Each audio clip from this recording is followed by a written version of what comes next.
Welcome back to Business Talk. I'm your host, Michael Avery, here on businesstech.co.za, South Africa's #1 business news website. Thanks to you who are our loyal viewers. And you tune in because we have some of the most incredible guests. And joining us today is Warren Zambelli, the Managing Director for Africa at Wipro, who's here to talk about the world of tech consulting. And I know consultants get a bad rap, but in the world of tech, with the pace of artificial intelligence shifting the landscape, I think choosing the right technology consulting partner is absolutely critical. It's almost more important than choosing who you're going to marry.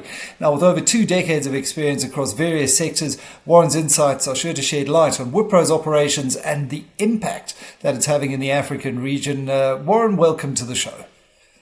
Thanks, Michael. Pleasure to be with you. Warren, could you just provide our audience with a brief overview of your professional background and share what led you to your current role as the Managing Director for Africa at Wipro? So, Michael, I think I always envisaged that I would be a financial services professional.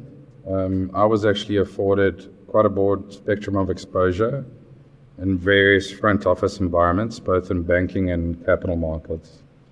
As time passed, I began to introspect and, most notably on what are the fundamental underlying attributes that were driving my decisions. And I think I realized that it was about lifelong learning, very much operating in a fast-paced and challenging environment, but also being expected to think critically and solve problems. Said differently, the ability to be creative and to do things differently.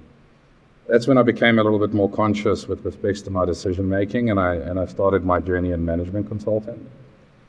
And I've had various environments in which I've been able to apply that skill set. And I've also learned over time that what I enjoy most and what I derive the most satisfaction from is actually building and running businesses. So that's why I'm here today, looking after the Wipro business and thoroughly enjoying what I'm doing. And I think many of our listeners might be familiar with Wipro, but could you just give us a snapshot of Wipro's journey and its presence within the African market? Because it is a large multinational organization. So what are the key industry verticals and countries that Wipro focuses on in the African context? Yeah, so I think there's a few questions that you've pointed to there. What I'll start with is that I very sincerely consider it to be an extreme privilege and pleasure to be with the Wipro business. There's fundamentally 3 reasons why I chose to be here. In the first instance, I believe the soul of the business to be intrinsically good and also truly unique. Wipro was founded by Mr. Azim Premji over 75 years ago, and that at the time was focused on manufacturing vegetable oil to contribute towards food security. He later established the Premji Foundation in 2001, to which he's donated the majority of his personal wealth, and which actually holds two-thirds of our shareholding. And I believe that gives us a greater sense of personal obligation because we're serving those with such extreme needs, but also satisfaction. The second reason is it's inherently a transformational place. The business was founded in India. It's long since gone global, but that it remains incredibly ambitious and committed to continuous evolution. And when learning about the vision and the transformation that was already underway, taking place at Wipro, the logic really resonated with me. The third reason would be, very simply, the people and the leadership. I believe there's an outright conviction to act in accordance with our purpose in a very uncompromising way, to make very bold decisions, and to be impactful. The business in Africa, while I'm going to start by suggesting, Africa is not just important for Wipro. I think it's actually a hugely significant region for the world. There's a bit of a greenfields context in Africa in lieu of the high level of technology and digital savvy people as well. There's an inherent advantage by virtue of the very young population, but for which that potential needs to be unlocked by equipping that youth with the appropriate tools to partake in today's as well as the future economy. For Wipro, the business started in Africa in 2007, and as part of the transformation that I alluded to, has become truly an African business. I think it starts with the leadership team, as all things do. It comes down to the people who are involved. So we've onboarded a leadership team, each of which are top performers in their own respect, but that really afford us ground-up context with respects to what to focus on, who to work with, the foresight in terms of what are the stereotypical opportunities and challenges that need to be navigated.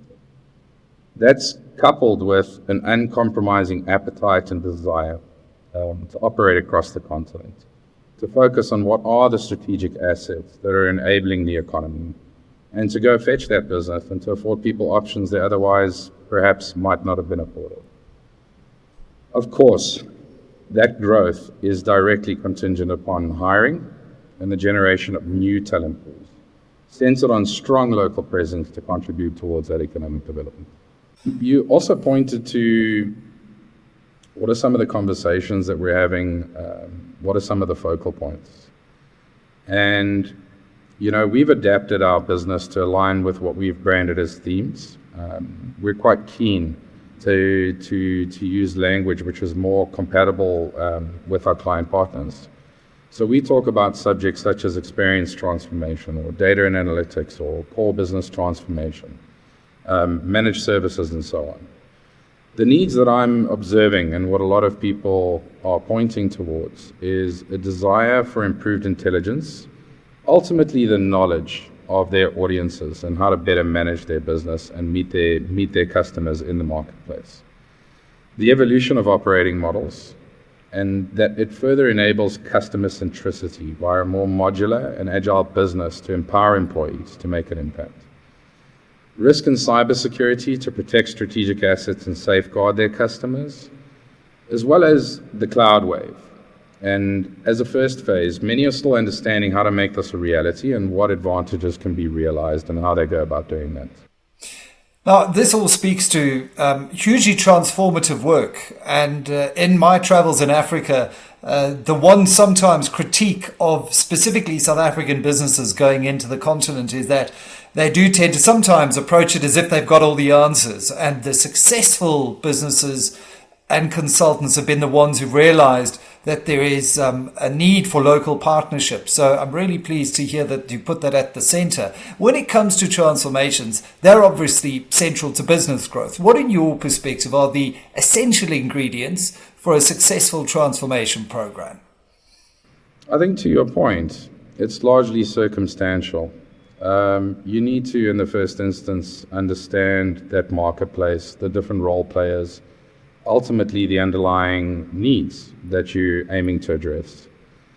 The common factor is that the departure point is the relationship and how you approach a partnership with your client partners, and equally seek to involve other ecosystem role players to afford what might be ultimately the best possible output. So for me, that really comes down to very sincerely spending the time and investing in what is the common interest, what is the outcome that you aim to achieve. How do you understand what's of importance to your client partners? How do you work with them and equally educating them with respects to how you might afford your strengths in that formula and how you work alongside one another. So the soft metrics are the hard metrics. You've got to be quite careful with respect to who you work with, and you don't want it to be transactional. You want it to be based on that common interest and to consistently anchor everything that you do on the objectives that you share. And coming back to those key conversations, especially around technology investment, I know the big buzz is around artificial intelligence at the moment. Are there specific areas where there's a clear willingness or urgency to invest in technology? And how does Wipro address those needs? Certainly. AI is definitely a buzz topic. I think just to take pause, it's probably important to mention that, AI as a concept was founded back in the 50s. Of course, AI has been largely leveraging pre-existing data sets and applying predictive models with respect to the application of that data. I think in my mind, there's three things that have been driving the excitement levels and the reason why it's such a focal point today. In the first instance, I think a lot of people have become a lot more organized with respects to collating those data sets, cleaning those data sets, and they have a basis which can be leveraged with greater ease. I think the other thing is that the application for AI has been, in my view, for the most part, in the B2B domain. I think the launch of ChatGPT, of course, introduced that to the B2C arena, and the applications in people's daily lives made it a very strong talking point. Lastly, there's been, of course, great advancements in computational power. So the ability to apply algorithms, generate new data sets, to apply that in much more of a real-time context allows for additional applications to be introduced that in the past weren't profiting. Of course, we're at the forefront of the subject, and you may have observed in the public domain that Wipro did announce a $1 billion pledge to AI and launched AI 360. That manifests itself in a number of initiatives. Very importantly, we've also committed not to just training our practitioners who are directly involved, but to actually training our entire workforce. So I myself have to undertake training on the subject of AI to become familiar with it at the very least.